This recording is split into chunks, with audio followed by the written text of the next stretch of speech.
بسم اللہ الرحمن الرحیم۔ السلام علیکم ورحمۃ اللہ وبرکاتہ۔ امید ہے کہ آپ سب ایمان، صحت، عافیت اور برکت کے ساتھ ہوں گے۔ آج ہم شمائل ترمذی کا سبق نمبر 24 پڑھیں گے، جس کا عنوان ہے باب ما جاء فی نعل رسول اللہ صلی اللہ علیہ وسلم، یعنی کہ باب جو کہ آیا ہے نبی کریم صلی اللہ علیہ وسلم کے مبارک جوتوں کے بیان میں۔ مطلب یہ کہ نبی کریم صلی اللہ علیہ وسلم کے مبارک نعل، مبارک جوتے کیسے تھے، اور آپ صلی اللہ علیہ وسلم نے جوتوں کے بارے میں کس بات کا حکم دیا ہے، اسے امام ترمذی رحمہ اللہ نے یہاں ذکر فرمایا ہے۔ تو نعل ویسے تو آپ جانتے ہیں کہ جوتوں کو کہا جاتا ہے، چپل کو کہا جاتا ہے، اور نعل کا عربی لغت کے اندر ایک معنی یہ ہوتا ہے کہ ہر وہ شے جو انسان کے قدم کو زمین سے بچانے والی ہو، یعنی زمین پر جو گندگی ہے، زمین کا جو کھردرا پن ہے، پتھر وغیرہ، ان سے جو چیز بچانے والی ہے، اس کو عربی زبان میں نعل بولتے ہیں۔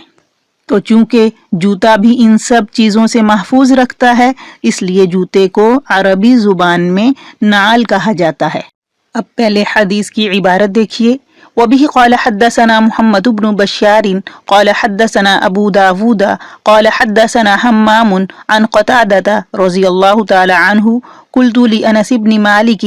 رضي الله تعالى عنه كيف كان نعل رسول الله صلى الله عليه وسلم قال لہما قبلانی۔ حضرت قتادہ رضی اللہ تعالی عنہ فرماتے ہیں کہ میں نے حضرت انس رضی اللہ تعالی عنہ سے دریافت کیا کہ نبی کریم صلی اللہ علیہ وسلم کے نعل شریف کیسے تھے، تو انہوں نے فرمایا لہما قبلانی، کہ ہر ایک جوتے میں دو دو تسمے تھے۔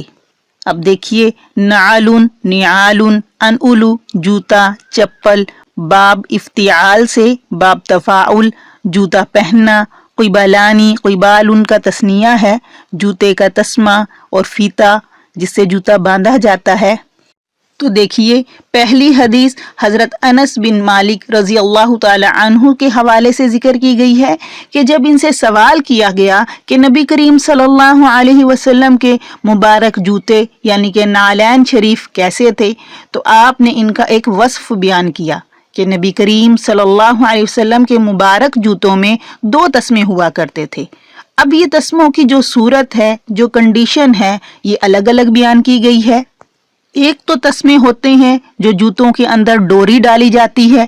فیتے جو ہوتے ہیں ان کو جو باندھا جاتا ہے جوتوں میں ڈال کر۔ تو اس کی ایک تو یہ صورت ہوتی ہے جو ہم عام طور پر جوتوں کے اندر دیکھتے ہیں، تو یہ نبی کریم صلی اللہ علیہ وسلم کے تسمے تھے جو ہم درمیانی قدم پر باندھتے ہیں۔ تو یہ والے تسمے مبارک نبی کریم صلی اللہ علیہ وسلم کے ڈبل ڈوری والے تھے، یعنی تہ در تہ تھے۔ مطلب یہ کہ ایک ڈوری نہیں تھی بلکہ ڈبل ڈوری تھی، جس کے ذریعے مضبوطی کے ساتھ ان کو باندھا جاتا تھا۔ دوسرے جو تسمے ہوتے تھے نبی کریم صلی اللہ علیہ وسلم کے، وہ جوتوں کے اندر اوپر کی طرف ہوا کرتے تھے، اور وہ بھی دو دو ہوا کرتے تھے، یعنی ہر جوتے کے اندر دو دو، اور انگلیوں کی طرف ہوتے تھے، جس سے مضبوطی کے ساتھ پاؤں اس میں رہتا تھا، باہر نہیں نکلتا تھا۔ مطلب یہ ہے کہ ایک تو تسمہ جو ہم عام طور پر دیکھتے ہیں وہ ہوتا ہے درمیانے قدم کے اندر، وہ ایک ایک ہوتا ہے، لیکن وہ ڈبل ڈوری والا ہوا کرتا تھا، جس سے مضبوطی کے ساتھ اس کو باندھ دیا جاتا تھا، جبکہ دوسرے جو تسمے تھے وہ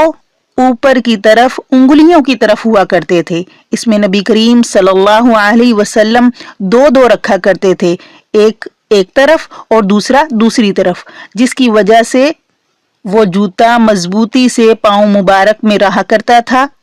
جیسے کہ ہمارے بعض اوقات جو چپل ہوتے ہیں، ایک تو ہوائی چپل ہوتے ہیں، ویسے تو ہمارے ہاں چپل کی طرح طرح کی قسمیں پائی جاتی ہیں، تو بعض اوقات ایسی چپل جس میں پانچوں انگلیاں اندر جا رہی ہوتی ہیں، الگ الگ اس میں ہول بنے ہوئے ہوتے ہیں جس میں انگلیاں اندر داخل ہو جاتی ہیں، تو تو اس طرح نبی کریم صلی اللہ علیہ وسلم نے تسمے رکھے ہوئے تھے جس میں نبی کریم صلی اللہ علیہ وسلم انگلیاں داخل فرمایا کرتے تھے. یعنی کہ عرب میں جوتا ایسا نہیں ہوتا تھا جیسے کہ ہمارے یہاں متعارف ہے، بلکہ ایک چمڑے کی چپٹی پر 2 تسمے ہوا کرتے تھے. اگلی حدیث کی عبارت دیکھیے. وبه قال حدثنا ابو كريب محمد بن العلاء قال حدثنا وكيع عن سفيان عن خالد الحذاء عن عبد الله بن الحارث عن ابن عباس رضي الله تعالى عنه قال كان لنعل رسول الله صلى الله عليه وسلم قبلان مسنن شراكهما. شراک بولتے ہیں اس تسمے کو جو جوتے کے درمیانی قدم کے اندر باندھا جاتا ہے، اور مسنن کے معنی ہوتے ہیں 2 دوہرا تثنیہ. تو دیکھیے اس حدیث میں حضرت ابن عباس رضی اللہ تعالی عنہ فرماتے ہیں کہ نبی کریم صلی اللہ علیہ وسلم کی نالین شریف کے تسمے دوہرے تھے، یعنی ہر تسمے میں 2 تسمے تھے. یعنی عام طور پر دیکھا جائے تو ایک تسمہ ہوتا ہے ایک جوتے میں اور ایک جوتے میں. تو یہاں پر کہا جا رہا ہے کہ نبی کریم صلی اللہ علیہ وسلم کے جوتے مبارک میں 2 تسمے تھے، یعنی کہ ایک جوتے میں 2 اور دوسرے میں 2 کو بٹ کر ایک بنایا گیا تھا اور پھر 2 کو بٹ کر ایک بنایا گیا تھا، یعنی کہ ڈبل ڈوری والے تہ در تہ. آگے دیکھیے اس حدیث کی سند میں ایک راوی خالد حذا ہیں، تو حذا کے معنی موچی کے ہیں. علماء کرام نے لکھا ہے کہ یہ صاحب خود موچی نہیں تھے بلکہ تعلقات موچیوں سے تھے، اس لیے ان کا لقب خالد موچی پڑ گیا اور پھر اسی سے پہچانے جانے لگے. تو اس لیے کہا جاتا ہے نا کہ جس قسم کے آدمیوں سے تعلقات ہوتے ہیں ان کے ظاہری اور باطنی اثرات رنگ لائے بغیر نہیں رہتے. اگلی حدیث کی عبارت دیکھیے. وبه قال حدثنا احمد بن منيع قال حدثنا ابو احمد الزبيري قال حدثنا عيسى بن تحمان قال اخرج الينا انس بن مالك رضي الله تعالى عنه نعلين جردوين لهما قبلان قال فحدثني ثابت بعد عن انس رضي الله تعالى عنه انهما كانتا نعلي النبي صلی اللہ علیہ وسلم. دیکھیے جردوینی یہ صفت ہے، جرداؤ مونس کا تثنیہ ہے، اجردو واحد مذکر، جردن بالوں سے خالی. دیکھیے ایک اور حدیث نبی کریم صلی اللہ علیہ وسلم کے مبارک جوتوں کے حوالے سے امام ترمذی رحمہ اللہ حضرت انس رضی اللہ تعالی عنہ سے روایت کرتے ہیں کہ عیسیٰ بن تحمان کہتے ہیں کہ حضرت انس رضی اللہ تعالی عنہ نے ہمارے سامنے 2 مبارک جوتے رکھے جو ایسے چمڑے کے بنے ہوئے تھے کہ اس میں کوئی بال نہیں تھا، بالکل صاف چمڑا تھا جس کے یہ بنے ہوئے تھے جوتے، اور اس میں 2 طرح کے تسمے تھے. اب انہوں نے یہ دکھا تو دیا لیکن بعد میں حضرت ثابت بنانی رضی اللہ تعالی عنہ نے ان کو بتلایا کہ حضرت انس سے یہ جو جوتے مبارک دیکھے تھے یہ نبی کریم صلی اللہ علیہ وسلم کے تھے، یعنی جو ایسے چمڑے کے بنے ہوئے جس میں کوئی بال نہیں تھا، صاف ستھرے چمڑے کے بنے ہوئے تھے. اس کے اندر 2 تسمے آپ لوگوں نے دیکھے، یہ نبی کریم صلی اللہ علیہ وسلم کے مبارک جوتے تھے. تو حضرت انس رضی اللہ تعالی عنہ نے ان مبارک جوتوں کو سنبھال کر رکھا ہوا تھا. ویسے تو بہت قلیل مقدار میں نبی کریم صلی اللہ علیہ وسلم کے جوتے مبارک تھے، یعنی آپ صلی اللہ علیہ وسلم کی زندگی گزارنے کا طریقہ یہ تھا کہ ایک جوڑا کپڑا اور ایک ہی جوڑا جوتا ہوا کرتا تھا. زیادہ چیزیں نبی کریم صلی اللہ علیہ وسلم نے جمع نہیں فرمائی. تو حضرت انس رضی اللہ تعالی عنہ کی عقیدت اس سے واضح ہوتی ہے کہ انہوں نے نبی کریم صلی اللہ علیہ وسلم کے جوتے اپنے پاس سنبھال کر رکھے ہوئے تھے. یہ صحابہ کرام رضوان اللہ علیہم اجمعین کا معمول تھا کہ نبی کریم صلی اللہ علیہ وسلم سے متعلق چیزیں اپنے پاس سنبھال کر رکھتے تھے.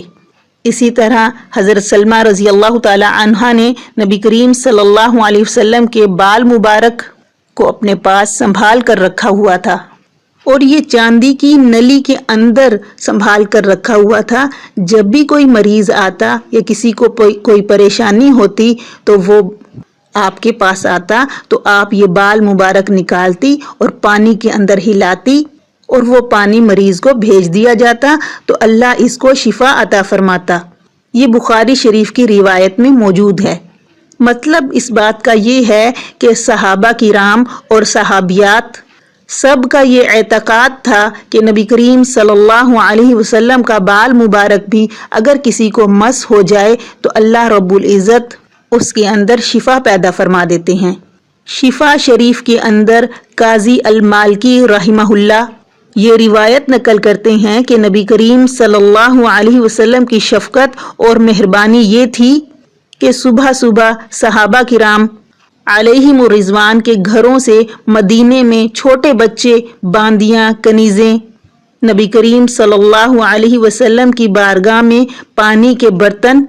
لے کر آتی تھیں اور نبی کریم صلی اللہ علیہ وسلم اپنا مبارک ہاتھ اس میں ڈال دیا کرتے تھے. بعض اوقات تو ایسا ہوتا تھا کہ بہت ٹھنڈا ٹھنڈا پانی ہوتا لیکن نبی کریم صلی اللہ علیہ وسلم شفقت اور محبت میں ہاتھ ڈال دیا کرتے تھے تاکہ ان کی دلجوئی ہو اور ان کو برکتیں حاصل ہو جائیں. اسی طرح حضرت عائشہ رضی اللہ تعالی عنہا نے نبی کریم صلی اللہ علیہ وسلم کے مبارک جبے کو سنبھال کر رکھا ہوا تھا اور کچھ کپڑے بھی تھے جو انہوں نے سنبھال کر رکھے ہوئے تھے. اسی طرح سیدنا معاویہ رضی اللہ تعالی عنہ نے نبی کریم صلی اللہ علیہ وسلم کے ناخن مبارک، چادر مبارک اور بال مبارک ان تمام چیزوں کو سنبھال کر رکھا ہوا تھا کہ ان چیزوں کے ساتھ مجھے کفنایا جائے تاکہ ان کی برکتیں مجھے قبر کے اندر بھی حاصل ہوں. حضرت عبیدہ سلیمانی رحمہ اللہ جو کہ عاجلہ تابعین میں سے ہیں، ان کو حضرت ابن سیرین رحمہ اللہ نے یہ کہا کہ ہمارے پاس حضرت انس رضی اللہ تعالی عنہ کی طرف سے یا ان کے گھر والوں کی طرف سے ان نبی کریم صلی اللہ علیہ وسلم کا موئے مبارک یعنی کہ بال مبارک آیا ہے. تو اس پر حضرت عبیدہ سلیمانی رحمہ اللہ نے کہا کہ نبی کریم صلی اللہ علیہ وسلم کا ایک بال مبارک میرے پاس ہو یہ مجھے اس سے زیادہ پسندیدہ ہے کہ دنیا اور جو کچھ دنیا میں ہے وہ مجھے دے دیا جائے. ان تمام سے بڑھ کر مجھے ایک بال مبارک کا ہونا یہ زیادہ پسندیدہ ہے. تو امام ذہبی رحمہ اللہ نے یہ واقعہ نقل کرنے کے بعد فرمایا کہ اگر مالدار غنی شخص نبی کریم صلی اللہ علیہ وسلم کی کسی متعلق چیز کو حاصل کرنے کے لیے اپنا مال خرچ کر ڈالتا ہے اور دور دراز کا سفر اختیار کرتا ہے تو تم کیا سمجھتے ہو کہ وہ اس کے اندر کچھ اسراف کرنے والا ہوگا؟ ہرگز نہیں. بلکہ یہاں تک آپ نے فرمایا کہ اگر آپ سے متعلق چیزیں حاصل نہیں ہوتی تو وہ مقامات کہ جہاں نبی کریم صلی اللہ علیہ وسلم تشریف فرما ہوئے ان کو دیکھ دیکھ کر اپنی آنکھوں کو ان سے بھر لو. پھر فرمایا کہ جس کو سعادت ملی کہ وہ حجر اسود کا بوسہ لے کہ جس کو نبی کریم صلی اللہ علیہ وسلم نے چوما ہے تو اس کی تو بات ہی جدا ہے، اس کی تو بات ہی الگ ہے. اگر تم کو یہ میسر نہ ہو تو اس کا منہ چوم لو جس نے حجر اسود کا بوسہ لیا ہے کیونکہ اس کو نبی کریم صلی اللہ علیہ وسلم نے چوما تھا. ہاں ایک بات کا خیال رکھنا چاہیے کہ نبی کریم صلی اللہ علیہ وسلم کی طرف جھوٹ اور جھوٹی چیزیں منسوب کرنا یہ حرام ہیں،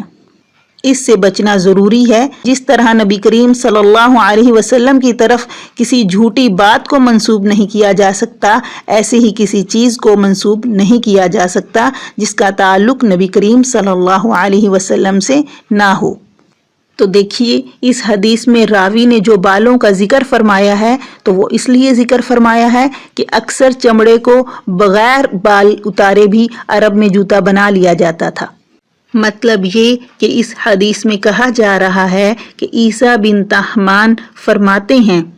قول اخرج الینا کہ نکالے ہماری طرف انس بن مالک رضی اللہ تعالی عنہ نے نعلینی دو جوتے جردوینی جو کہ بغیر بالوں والے تھے، لہما قبلانی ہر ایک جوتے میں دو دو تسمے تھے، قال فرمایا فحدثنی مجھے بیان کیا ثابت نے بعد میں حضرت انس رضی اللہ تعالی عنہ سے کہ یہ دونوں جوتے نبی کریم صلی اللہ علیہ وسلم کے نعلین شریف تھے۔ آج کا سبق یہاں مکمل ہوا، اگلے سبق کے ساتھ انشاءاللہ پھر حاضر ہوں گے۔ والسلام ورحمۃ اللہ وبرکاتہ۔